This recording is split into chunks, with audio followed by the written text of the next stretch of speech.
Sasa akija niibie nyinyi siri ama nisimuimbie?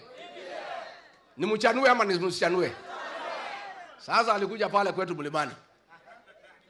Mimi nikapima. Nikaona hii mtu ako na pesa mingi. Na kwetu wanasema ndovu hawezi sikwa na pembe. Lazima ungoe nini? Sasa pale kwa Mlimani nikaongelesha watu kiluka. Nikaita radio inaitwa Inoro. Nikawachanua. Nikasema hii mtu anakuja kudanganya nyinyi. Msisikize uongo bure. Kusikiza uongo ni bei kali. Nikaambia hii Wakikuyu na Wameru na Waembu, kwenda mkutano yake ni ngiri 2. Kumsikiza. Kupiga makofi ni 1000.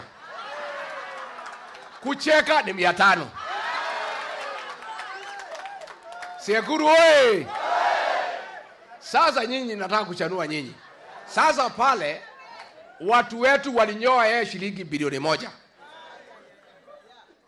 Alipoenda watu wakarudi nyumbani wakasema hatuwezi zika ndovu na nini? Hakuna hata kura moja aliongeza.